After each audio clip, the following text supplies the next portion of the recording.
Welcome, everyone. We're here for our first community call in February. Happy Valentine's Day. Hope you're all doing well. As you may see, I've decorated my wall with some hearts that were in the other room because it's my 9-year-old stepdaughter's birthday today. So we always decorate the house with hearts. And then I was like, I'm going to be on a call. I'll just bring the hearts over one room to this room so that you can see them too.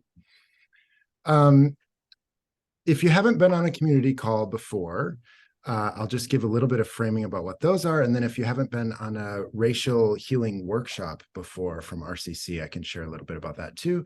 And our guest speaker today, our guest facilitator today will be Reverend Lorren Buck, who is on our Racial Healing Initiative team. So this is a call that happens twice a month, our community calls. They're for 90 minutes each. They're open to anyone in our community and on our mailing list. And they typically focus on issues that apply to all retreat centers. So if there's an issue that's on your heart or on your mind or a challenge you're having, typically we've either already addressed it in a community call and we may need to address it again, or I would love for you to contact either me or Erin McCauley and let us know that there's a topic that we haven't talked about that would be good to bring up on one of these calls. So throughout the year, the topics change, the group changes. Typically, so far, you don't have to register for these. So you can kind of show up, and if you need to drop off, that's accepted. We understand everyone's busy. But we love having this opportunity to exchange resources, exchange innovative ideas, offer peer support, and learn together with and from each other. So that's what community calls are about. Racial healing workshops are offered by members of our Racial Healing Initiative team. The Racial Healing Initiative is a program that we're doing across the U.S. At retreat centers where we bring resources to individual retreat centers to support their racial healing journey. That involves listening sessions, an on-site retreat, capacity building, working with a local on-site facilitator. So a lot of pieces and moving parts. But another piece of that work is bringing some of what that team knows and is doing to the larger community here on community calls. So every once in a while, we're able to bring someone from that team to our community call format to do a racial healing workshop. So that's what we're here for today. And the name of this call is Antiracism, for the love of it, trying to show how that's connected, how love actually is the fuel for this work. Reverend Lorren Buck has been closely affiliated with the RCC since I met her maybe February 2020. I think we were in the same room for the first time. And I'm really grateful for what she offers and excited that she's going to be hosting this program today. So I'll pass it over to Lorren. Thanks, Ben. Good afternoon. It's afternoon my time. It might be morning yours, but delighted to be with you all. Let's send me some good juju because my internet connection has been slow in this area. So hopefully we have no hiccup.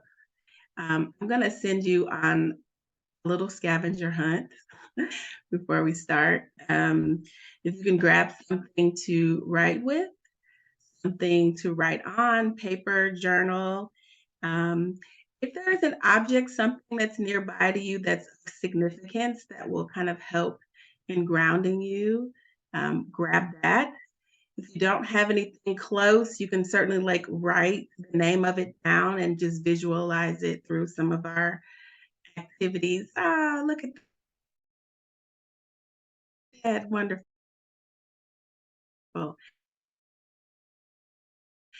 And some maybe 45 seconds, a minute for folks to kind of gather some things.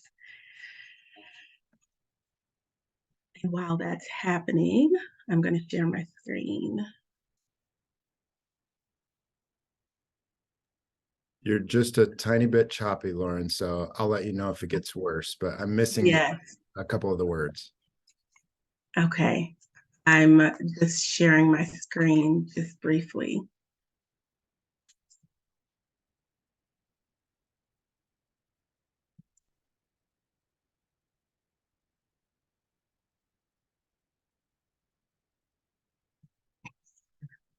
So Resmaa Menakem defines somatic abolitionism as a living, embodied philosophy that requires endurance, stamina, and discernment. So today, we're going to be building our endurance, our stamina, and our discernment for racial healing through some somatic practices.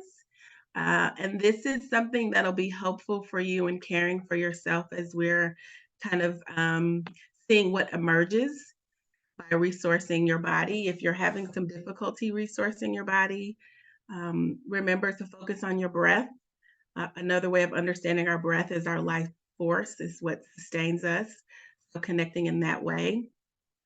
You have an object to kind of ground you. Either visualize that person or place. If the person is with you, then you have that. If there's an object or something that's of significance, then just refer back and connect in that way. Also, to tune into your body's sensation. You may have sense of warming, some coldness, tension, tingling, whatever it is, maybe even numbness. Just tune into what your body is communicating to you without judgment, um, or fall. And then if that happens where you're noticing some shift or change in your body, use the power of touch, your touch, to just kind of place your hand on the area of your body that is having some charge. All right.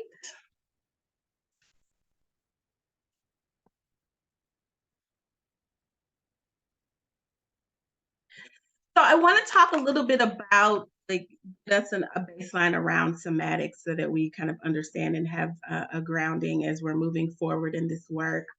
Soma comes from the Greek word with or of the body. So soma means the living body, and that's how how I'm referring to somatic work. And somatic healing, they are the practices that bring us into dialogue with our bodies. And that dialogue is connection, it's intimacy, and it's true presence. So somatic healing is an integral process, is an integral part in the processing of our feelings around our body's safety. And so managing that is going to be really key, especially when we're talking about anti-racism work, because we are bodies that are engaged in the world and we experience the world through our bodies. Socially, our bodies have been defined in racial categories, and that comes with many implications. And those implications have a direct effect and consequence on how our bodies are treated, how our bodies are viewed, both externally and internally. And so these practices are meant to explore our bodies and to give birth to experiences that are more than just cognitive. They're engaging in our bodies into what we think. And so our bodies may hold trauma. They also can transform trauma. Our bodies can do that. And somatic sensing will be doing some of that sensing through breath, through touch, and through awareness. Okay. The process of healing kind of moves us from numbness and move us from numbness to full function. And some of that numbness, once we start to heal, before we get to full functioning, may result into some pain or irritation, which Resmaa Menakem describes as clean pain. When we're healing our bodies, particularly from racial trauma, we move from a state of numbness, and then we may move from pain, irritation, before we get to this full sense of function. As opposed, so that's pain, but that's clean pain, as Resmaa speaks of. And dirty pain is the pain of denial, of avoidance, and sometimes comfort. Sometimes it may feel better in our bodies not to speak, not to do. And in that sense, that pain is dirty. All right.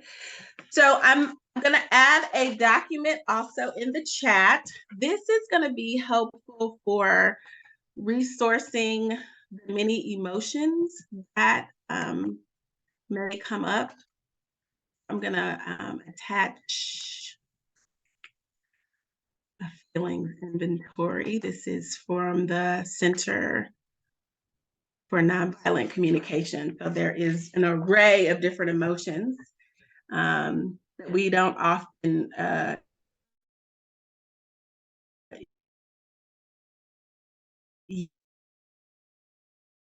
use or feel. Feelings are coming up. Time for you to note that. So we'll just practice right now. We'll practice right now with just taking a look at that list and identify an emotion or 2 or 3 that you might be feeling in this moment. Am I cutting out?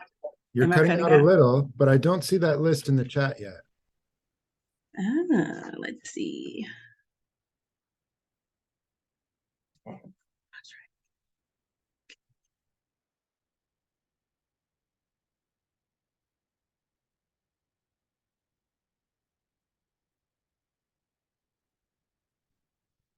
Okay, let's see now. Yeah, there it is. Okay, good. I think I attached it twice.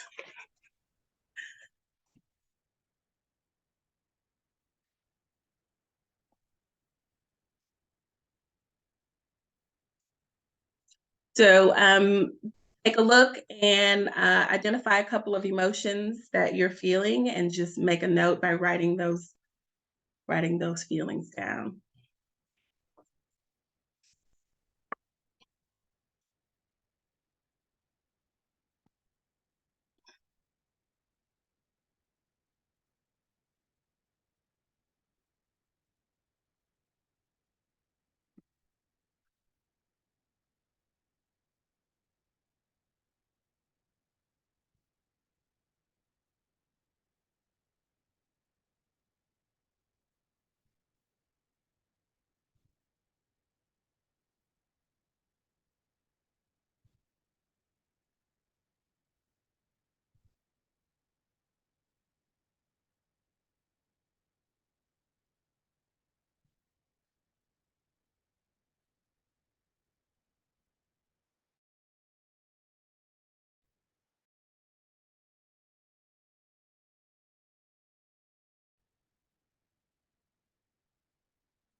All right, so we'll begin with our first practice. I'll also say that I am a somatic practitioner by way of Tantra. I'm also a dancer, and so these will be some ways in which we'll engage. And it might be perfect because it's Valentine's Day. So we'll sit by observing what is known as the 5 points of meditation. So with your back straight, this way it aligns your body, your spine, and it creates the alertness. If you can have your chin slightly tilted, hands on your lap, this is a way to create balance. Your tongue at the roof of your mouth as a way of bringing the energy from your back to your front. And then we'll keep our eyes open in a soft gaze as a way of connecting to our light source within with the light that is without. And just begin with some deep breaths in through the nose and out through the nose.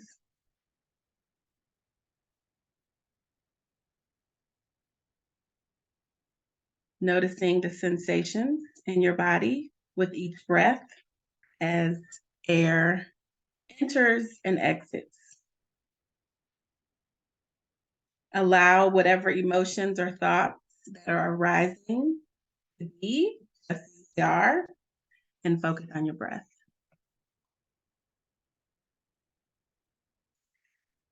We're going to begin counting your breath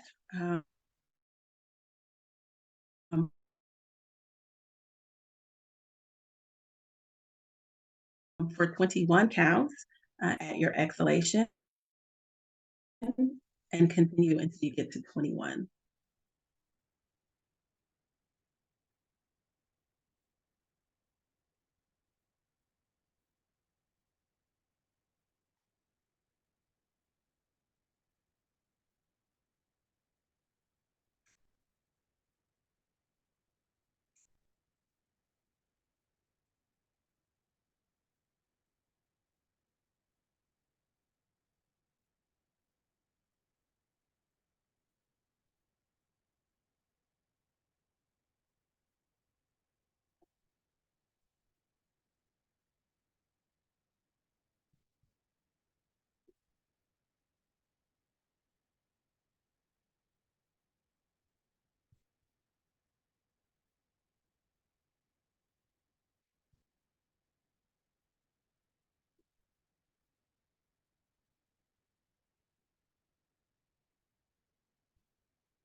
After 21 breaths, you can stop counting and continue to follow your breath.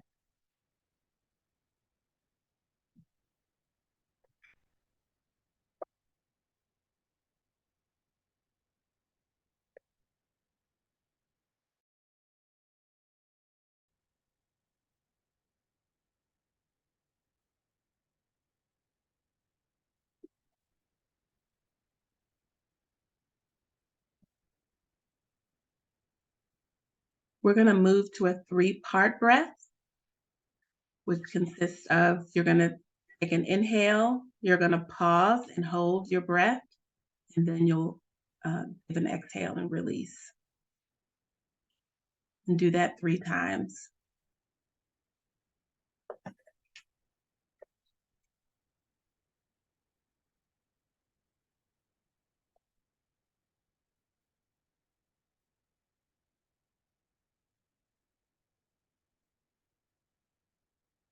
Now, as you inhale, I want you to visualize white light filling your lungs.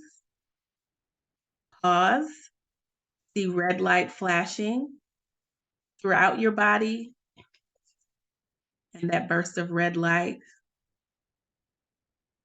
emanating from your body. And then you'll exhale and see a blue light. So inhale, white light. Pause, see a flashing red light. And exhale, visualizing blue light. And do that 3 times.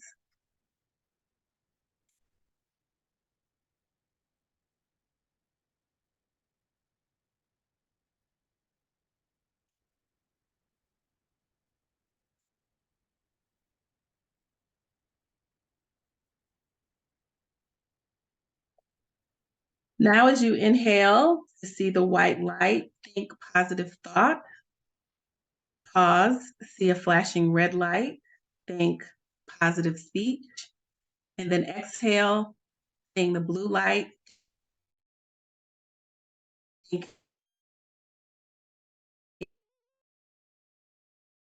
thinking positive action.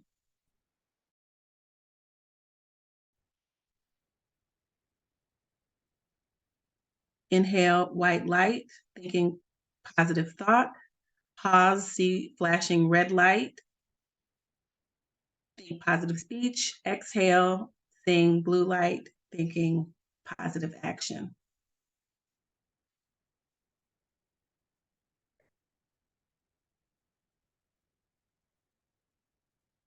And once you've done that for 3, you can return to your regular breathing without 3 parts, just following your natural breath.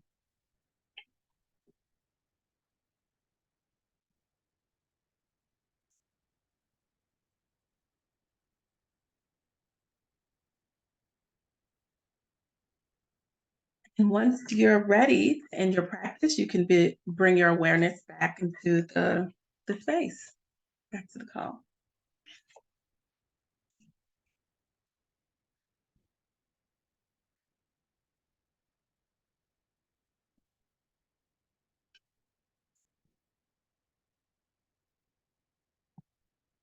I'm going to have you to refer back to the inventory list around feelings and just jot down what you're noticing, what you're feeling, what you experienced in that practice.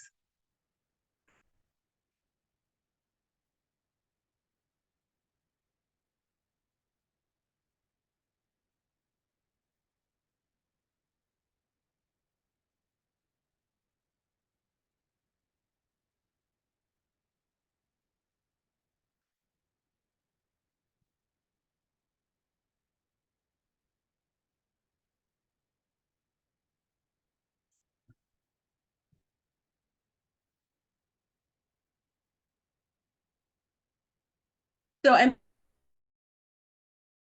mentioned earlier around the healing process from numbness to full function, and numbness is a response to trauma.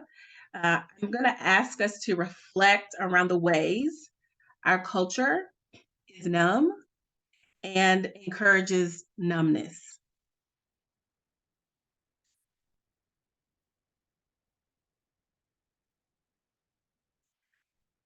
If you're the type that needs to kind of write out some reflections, have some time, we'll make time for that. But this might be a good opportunity for us to kind of dialogue around that.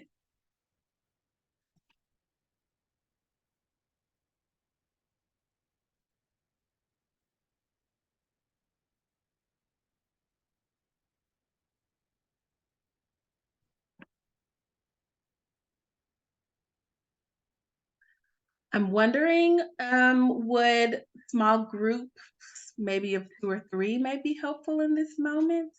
And we'll talk a little bit about numbness, what we experience, what we've noticed within our society, and then we can come back and kind of talk in a larger group. For maybe like 3 to 4 minutes. 5, make it 5.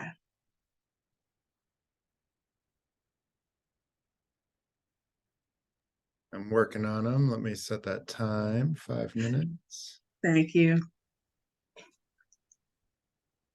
You can return at any time. So there's like an easy out and 5 minutes. And then here, let's do 4 minutes and then there'll be a 60-second countdown. So you kind of get a sense of when it's ending. See you back here in a bit.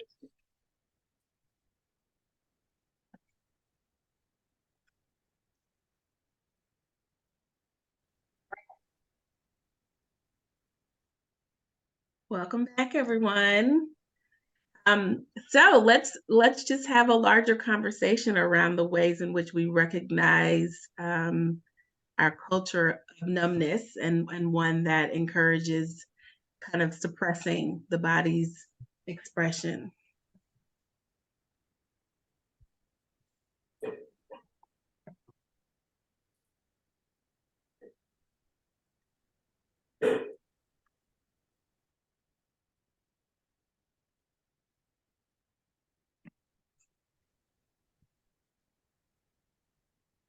What have you noticed? Sarah Lynn, I see your hand up there. You want to go first? Oh, yeah. Sure. Yeah, we were just talking about how just doing this exercise made us realize how we rush through so many things and don't, just stop to feel what we're feeling. And I'm not on the screen today because I'm not feeling very well. And I really couldn't have asked for a better exercise, to just slow down and to think. And I definitely was experiencing, some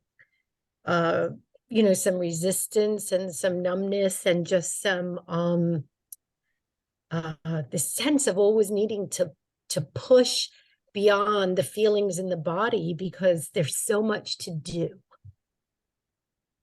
right? Mm-hmm. And so it was Mm-hmm. just really just so good to be rather Mm-hmm. than do and think about that. So thank you. Mm-hmm. Thank you. And I was with Sarah Lynn on the phone, and so I guess it's the like on the receiving end of things, she's not feeling well today, and I'm stuck with my child because my mom didn't feel well today, and so kind of the tandem. And I think we felt a lot of the same things, and the ability to feel gratitude for a safe space where I can bring my child to work and have that support.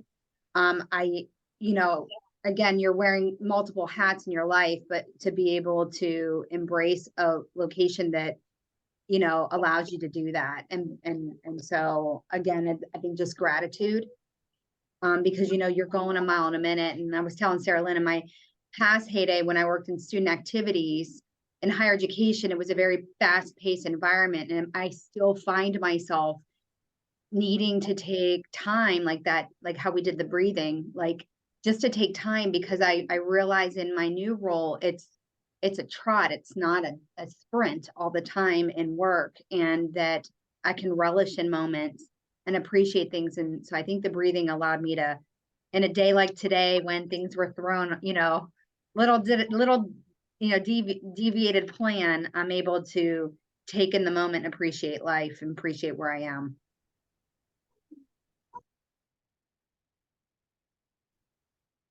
Something that comes to mind for me around our culture and numbness is the media. And just like the example I shared in my group, I was listening to the news this morning, and so they were talking about the shooting that happened at Michigan State University, and I'm from Michigan, and it hit really close to home, and I was audibly going, and then the next story comes on, and it's like there's no time to think or process what you hear. And I was listening to National Public Radio. It wasn't even really like a sensationalized news story. It was just the news as it is. But the next story was about Turkey. And so then you need to, move on to the next thing. And there's no time to process what the information is, or the kind of, I said levity. I don't know if that's the right word, but the kind of the hugeness of the emotions that would come if actually pausing to feel a story like that.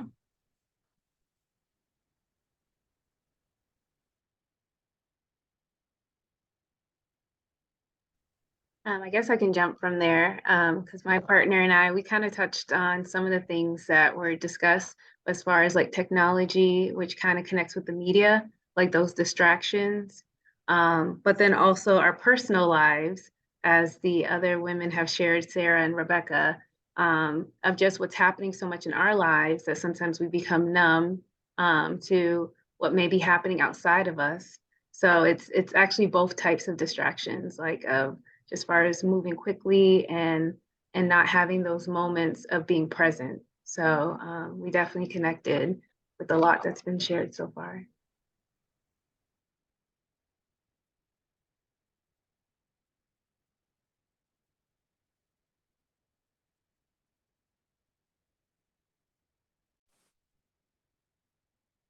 I was saying that I think the marketing consumerism machine that is so prevalent in our country and so powerful and has so much financing.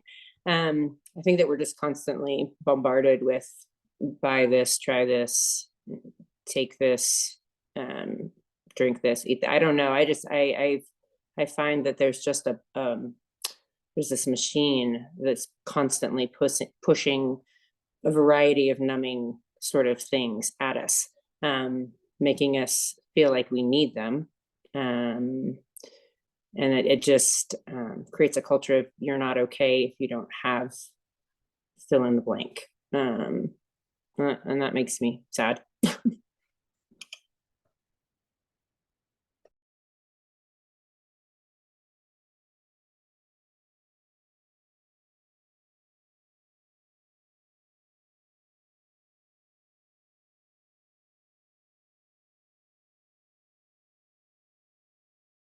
And even adding to that, Marlene, trends. Sometimes when things are trends, we may not be as connected to it. So I think what you're saying with marketing adds to that also. And one thing that we also talked about, my partner and I, was humor. Sometimes some things are delivered in a way that takes away the emotion in it. So it might be delivered in a humorous way where we're not able to actually really grasp the real emotion or connection with it. So I definitely agree with that.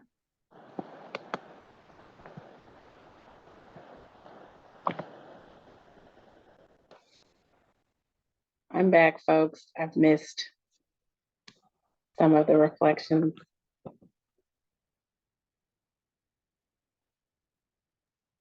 Have all shared who wanted to share around numbness? Okay. I'm gonna ask you to journal for the next prompt, as I'm also gonna try to reconnect to my computer. So we reflected around ways in which our culture is numb and encourages numbness. And now I want you to reflect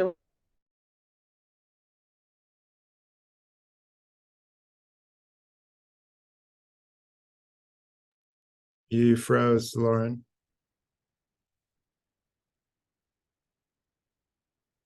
Lorren, hello. And we're reflecting. Yeah, we're reflecting. I know. Lorren, you froze. You said culture is numb and encourages numbness, and then I don't know what you said after that. I said, we're going to journal for this next prompt. And you're going to journal around what ways you personally have suppressed or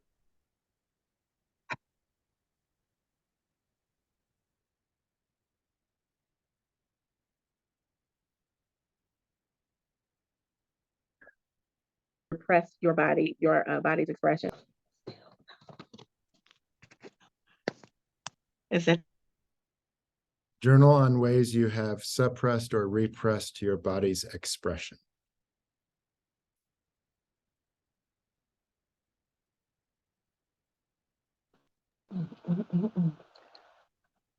Did you all hear me? It would be great if you could share one more time. Yeah. Okay. You're writing around ways in which you have repressed or suppressed your own body. How is that culture of numbness kind of affecting you personally? How have you internalized that message?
Thanks to the fourth slide, Ben.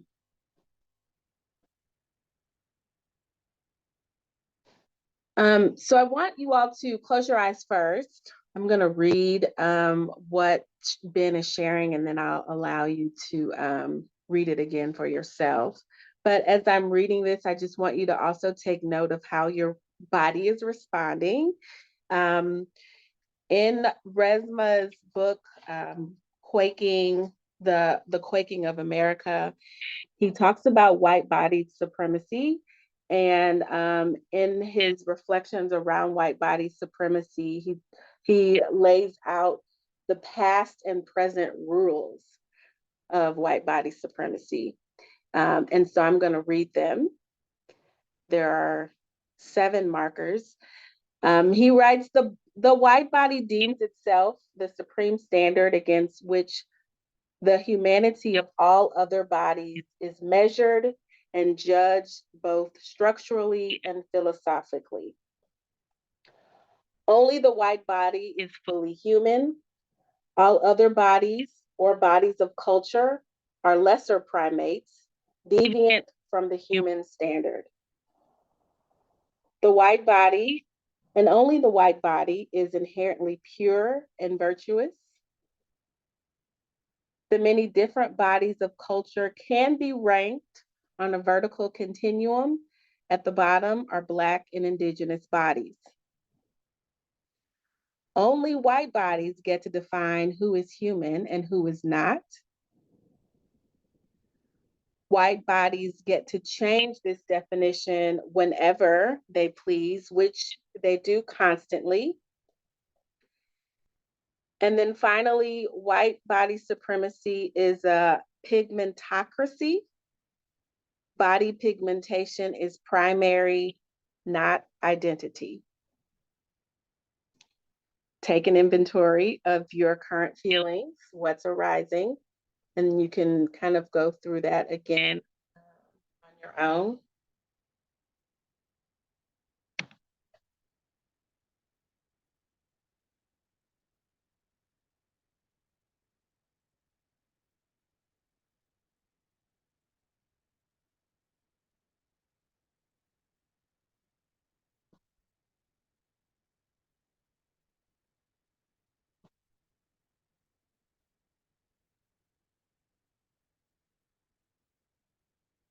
So as you're reflecting on how you're feeling about what has been stated, I want you to also reflect. You can journal this. How do you see this reflected in society? This idea of white body supremacy.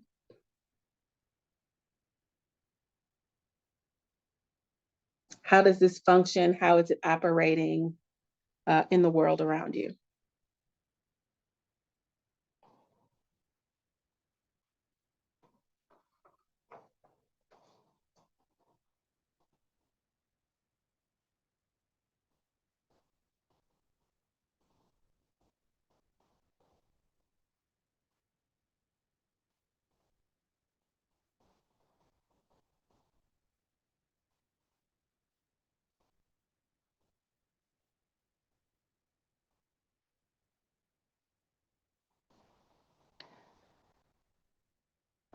And a part of this somatic sensing is to kind of see what emerges. So I'm going to give some space for anything that would like to be shared, what's coming up as we emerge around this topic of racial healing through somatic practice. How is this landing?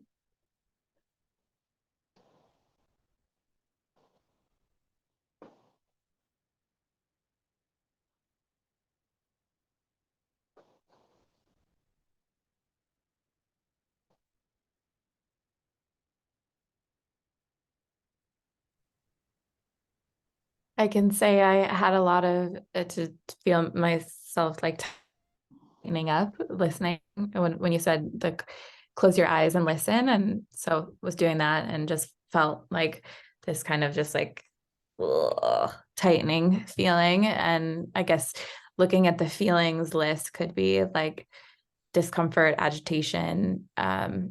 Those are some of the feelings I noticed just listening.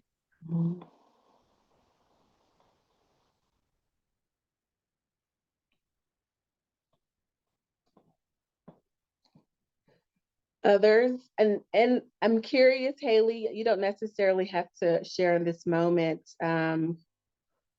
if you're able to point to what is causing the tension, like what are your thoughts that are causing this restriction, this tightness?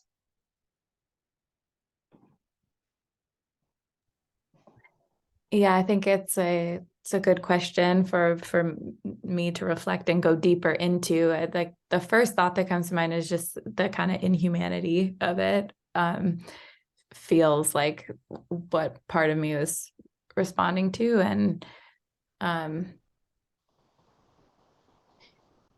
yeah, that's what comes up first. Mm-hmm. Mm-hmm. Mm-hmm. I see Sarah Lynn's hand is up. Sarah Lynn, do you want to share next?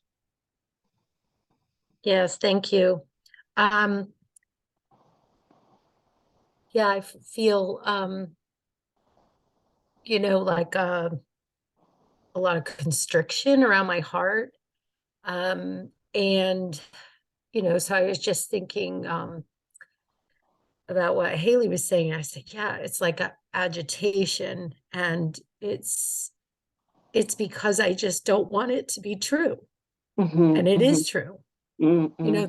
Those statements are true, and they're painfully so. As a white woman, I just don't want them to be true. And so as I found myself just accepting the truth of it, and knowing that this work that we're all doing together can help perhaps make it less and less true over time, then the constriction just started to release. Mm-hmm. Mm-hmm.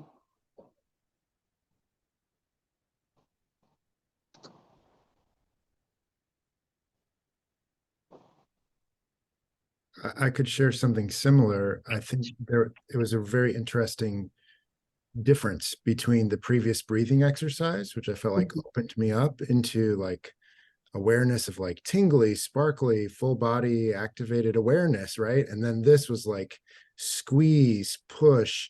I felt caught, and like maybe some frustration, maybe some fear, like I need to hide or run, shame, and also some anger, like this isn't right. I need to push back, but I don't know where to push. So like a little bit of like fight or flight there, which was a little unexpected. And I probably wouldn't have been able to feel that if we hadn't done the breathing exercise before. I would have been stuck in my head more. Yeah. Yeah. Any other sensings?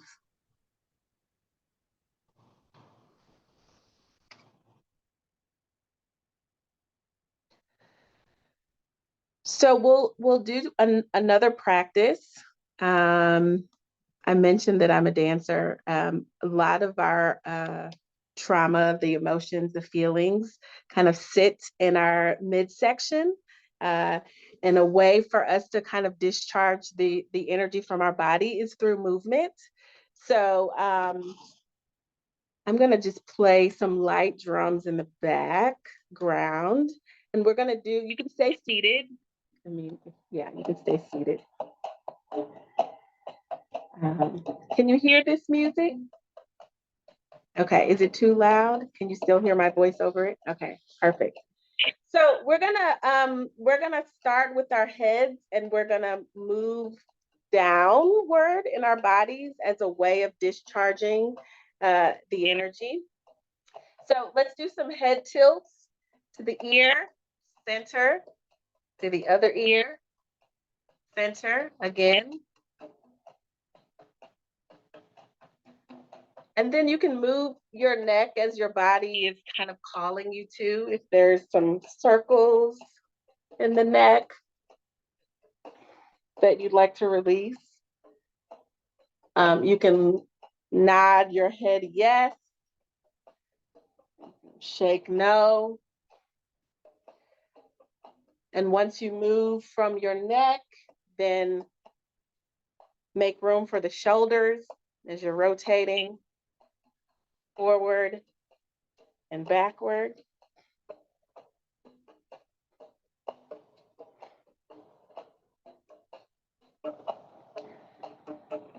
And then from the shoulders, as you're seated, you can move your torso kind of from right to left. Press it out, cave it in. Those kind of cat cows as you're seated. Move that. And then from the torso, as you're seated, the hips. So you can shake your hips from left to right while you're seated. You can kind of tuck your pelvis under and push back as a way of loosening that part of the body. You can also roll your hips as you're seated in a circle, just like you did your neck.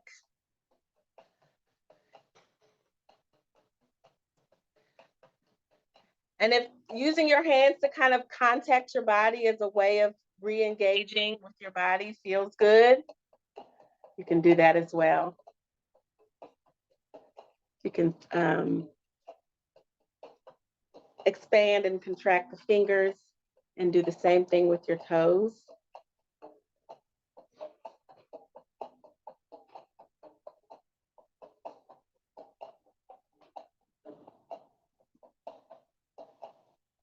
Maybe a couple of stomps if you can lift up your feet to move that energy that way as well.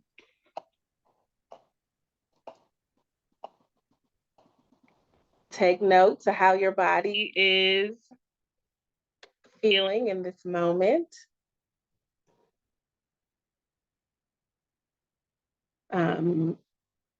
If you'd like to write a little bit, some words to express how that's changed.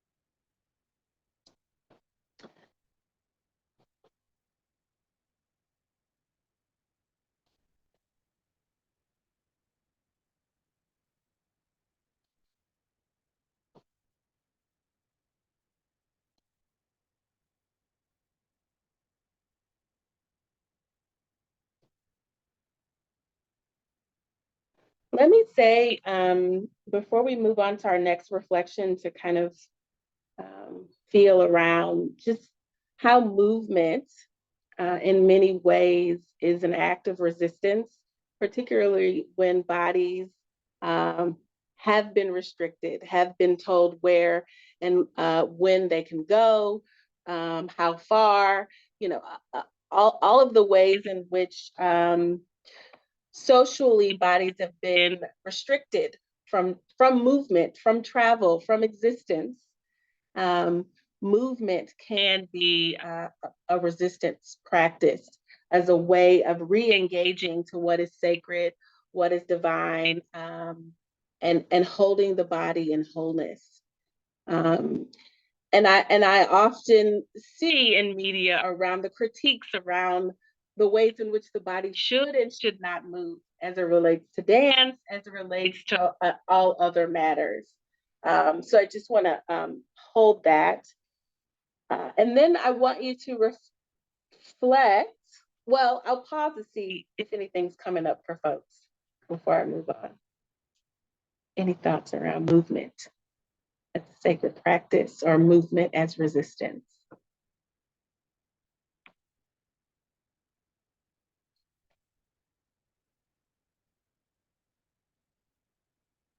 All right.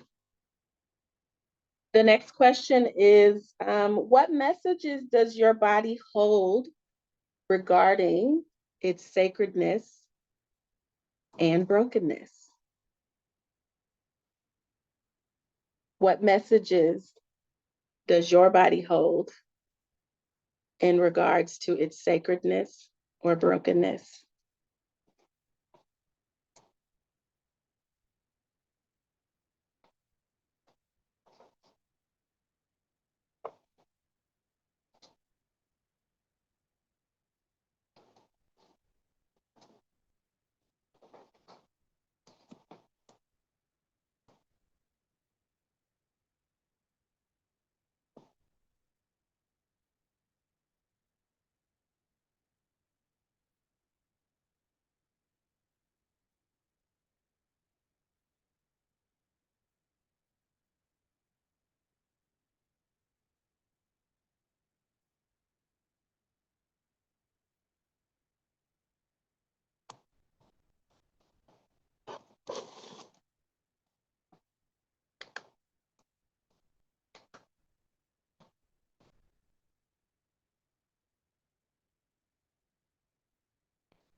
I can share what comes up for me is like I think I'm falling somewhere in the middle. Like so at times I have feelings of the sacredness of my body. At times I have feelings of the brokenness, especially around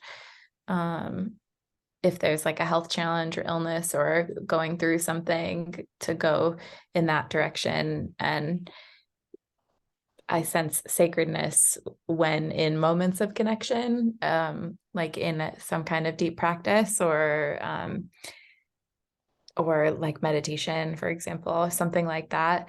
But it's hard to tell what the messages are. Like if you're asking for a kind of like a verbal message or like words that would be associated with that, I don't have specific statements that come up, but I just feel this kind of like waffling between those. Thank you. Others?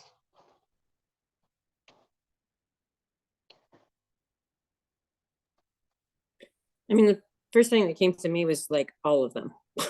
Like, what messages does my body hold about sacredness and brokenness? Like, they're all in there.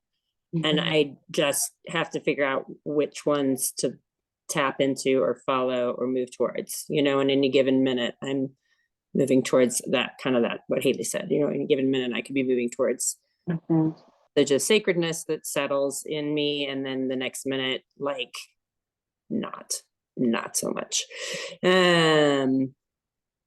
So, and I think for me, I've noticed just the longer I live, the more experiences I have, the more stuff is in there. Like, it just kind of keeps adding, which probably might be good. I don't know. I don't want to label it good or bad, but it is what it is. That's my experience. Anyways, like, it's in there.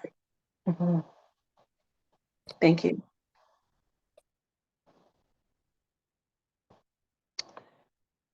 Yeah, the work of racial healing, some may, so we've done some of these healing retreats and with retreat centers, and often what the initial assumption is racial healing is something that I do for other people. It's the space that I create. It is the care that I give. And while some of those aspects may be true, racial healing first begins with self. And uncovering the ways in which we have become numb as individuals and how that numbness is then projected onto others. So when we go through our own wounding around our bodies, around our familiar bodies, what trauma those before us held that was unprocessed and unhealed. And because of that unprocessed and unhealed trauma, it was then perpetuated on other bodies. So what each individual, and particularly around Resmaa's work for white-bodied people, is to do that work of removing the numbness, moving through the clean pain to heal those aspects so that individuals have the greater capacity to show up in loving ways and extend that love to all living things for the sake of flourishing. So yes, these practices where you're doing this reflection, you're curious, you're thinking, I'm feeling this. That's the beginning of what it means to awaken oneself, or to be in full function of how the body is moving, processing, engaging with itself, so that we can develop deeper connections, bonds, and intimacy with others.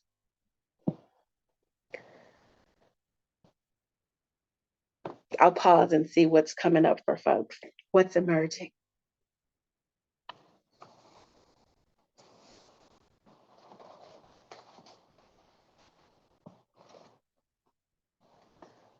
All right, let's move to our next practice.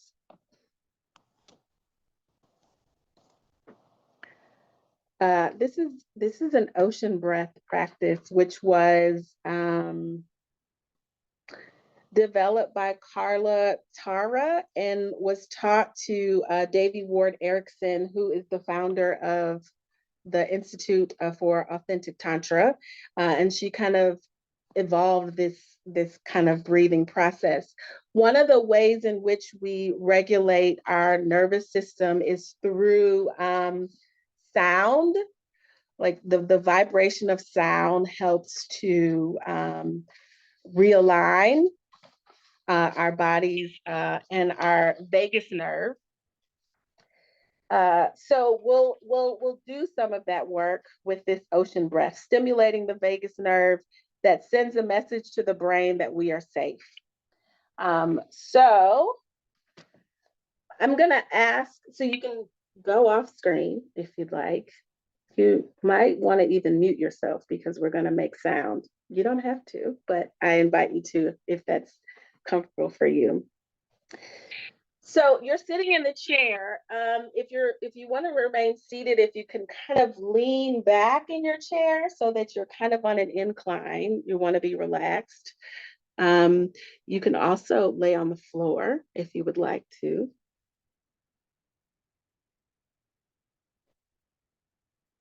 You're gonna close your eyes.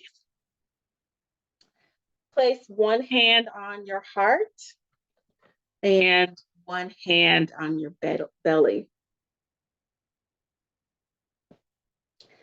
And this breath is going to be open mouth. So you're going to inhale and exhale through your mouth. Going to relax and allow your breath to travel into your belly.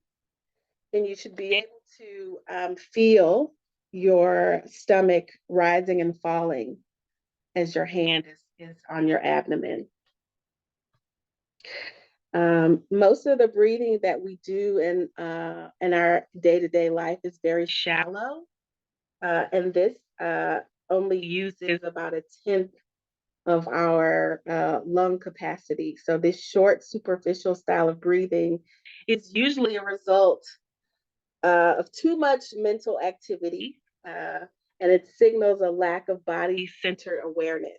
So by allowing your breath to kind of expand to your belly, we ensure better relaxation and blood flow in our pelvic floor muscles, but also throughout our whole body. So pay attention to, again, your physical and emotional responses. So you're going to open your mouth wide for this breath. So imagine if I had 2 fingers tilted, I could fit in my mouth. So more than just the pursed lips, you're going to open your mouth wide. Relax your jaw as you're doing that. And you're going to kind of inhale and exhale. And as you exhale, you're going to make a sound that's traveling the breath from like a high tone to a low tone. So I'll demonstrate. Going to take a deep breath in.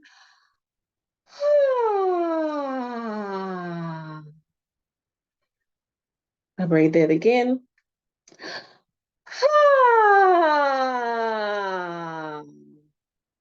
My octaves will range from high, whatever your high is, depending on your voice inflections, and then allow that sound to both travel down your body, but also it's also the register. Your register is going lower as your body is pushing out that air. Hand on heart, other hand on stomach.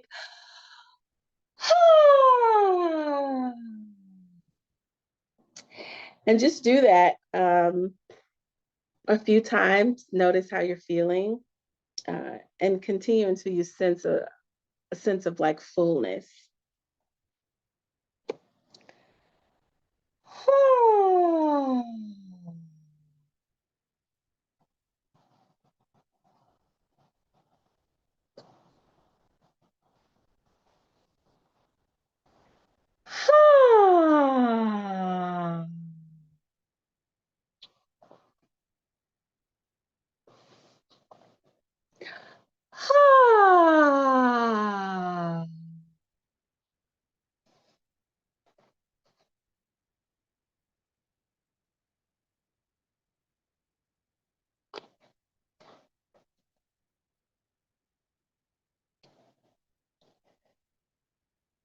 And when you feel kind of full, feel free to return back.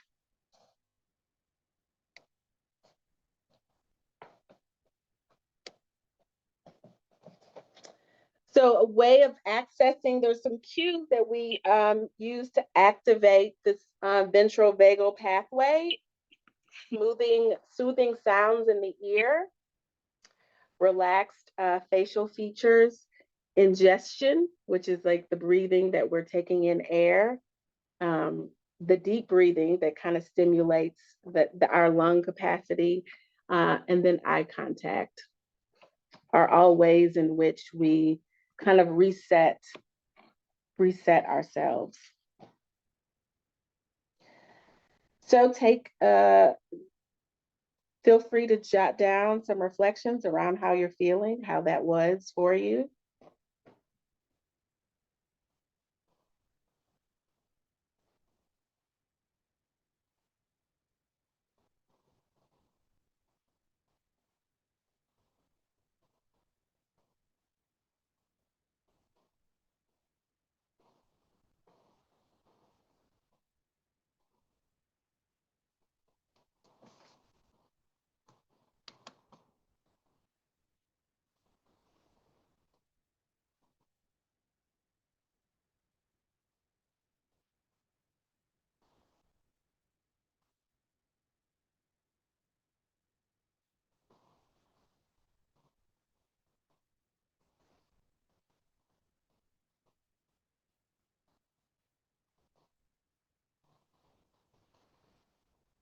I'm going to read a quote from the Reverend Dr. Martin Luther King Jr. He said, "Power at its best is love implementing the demands of justice. And justice at its best is power correcting everything that stands against love." I'll read it again. Power at its best is love implementing the demands of justice. And justice at its best is power correcting everything that stands against love. This quote will be in the slide deck. I want you to write and reflect through the lens of racial healing, what are the demands of justice you are implementing? And how are you using your power to correct what stands against love? I'll say it again. Through this lens of racial healing, what are the demands of justice you are implementing? And how are you using your power to correct what stands against love?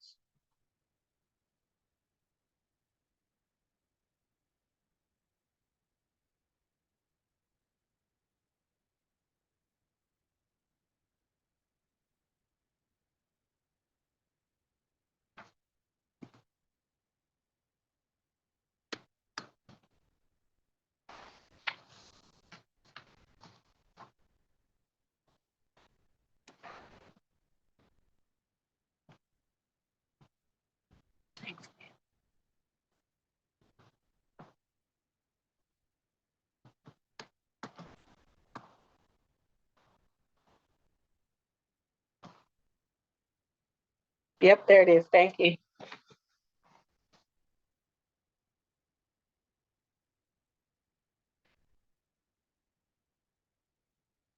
You may also want to reflect on what that quote means for you. How are you interpreting it? We can kind of move to a larger group conversation around what you think this kind of means for you.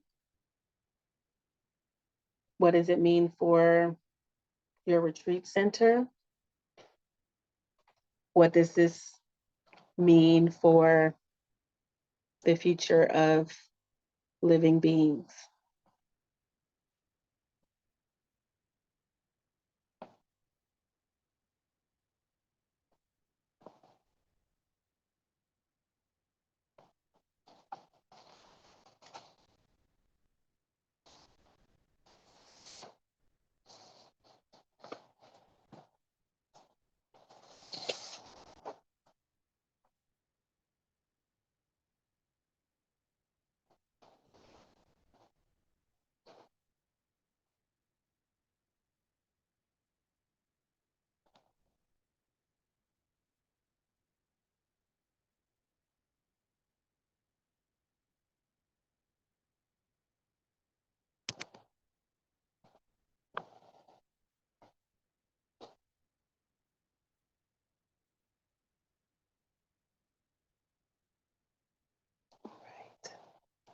there's some folks who are ready to kind of do some reflections in the larger group. Any thoughts? What are you sensing?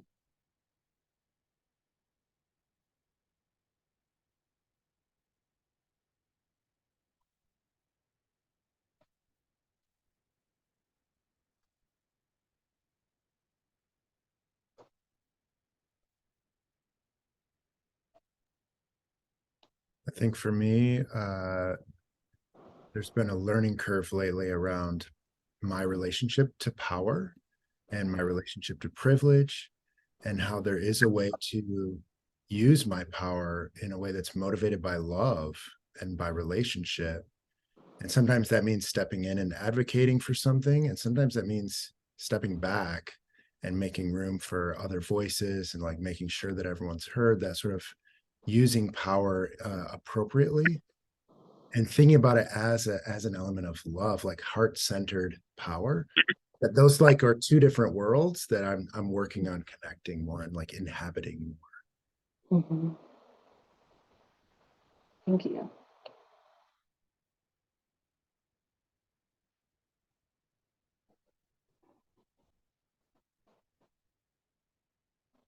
Any other final thoughts as we're kind of nearing our closing time?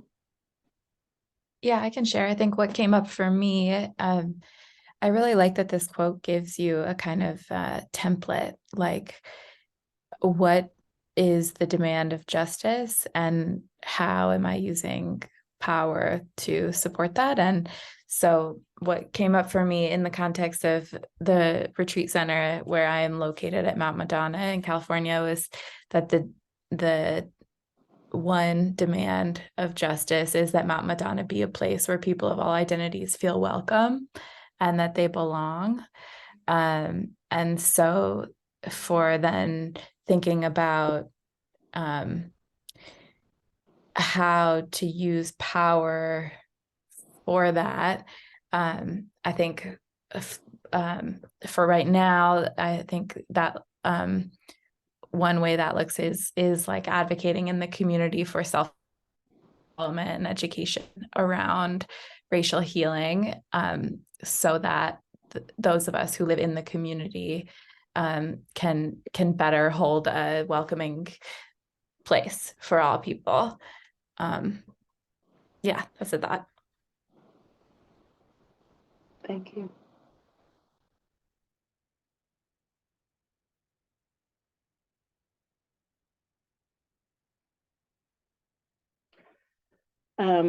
I also think that, you know, from the perspective of racial healing being something that we give ourselves, is that this power of implementing justice is to liberate our bodies from the ways that we hold ourselves back from responding, from acting. So I use the same kind of essence and energy to liberate myself so that I can be more present for myself, but also so that I can be more present for others. So that liberating power is for me and for others, for you and for those in which you're in community with.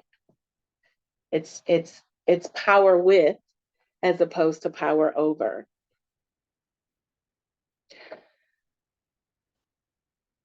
So you've likely experienced a lot of emotion. Thank you for accepting the invitation to gather and make space for our individual experiences and open portals to our collective healing. Just the things to be mindful of, to care for yourself after this session, because you've experienced a lot of energetic charge, is to be gentle with yourself. Drink plenty of water, hydrate, nutritious foods. You know, if you're able to rest a little bit more tonight, extend yourself that care. Any other self-care practices that you might be engaged in? A contemplative practice, engaging the five senses, is also a way of being present with our bodies. So sight, touch, taste, touch, smell. Movement, thank you. Any type of movement, you've practiced a little bit today. You could also take a walk, connect in nature. You've been doing journaling, so you can also continue to do that. So these are some ways in which to care for ourselves, particularly when we're engaged in this kind of, as Resmaa said, endurance, stamina, and discernment. All right. And then there are in this slide just a couple of resources. I mentioned Resmaa's book, The Quaking of America, an embodied guide to navigating our nation's upheaval and racial reckoning. And then the second one is Nonviolent Communication, A Language of Life, from Marshall B. Rosenberg. All right. Well, it's been a pleasure to hold space with you all. Hope you have a delightful Tuesday, February 14th. Happy Love Day. Thank you so much for facilitating and gathering us, Reverend Buck. Thank you. You're welcome.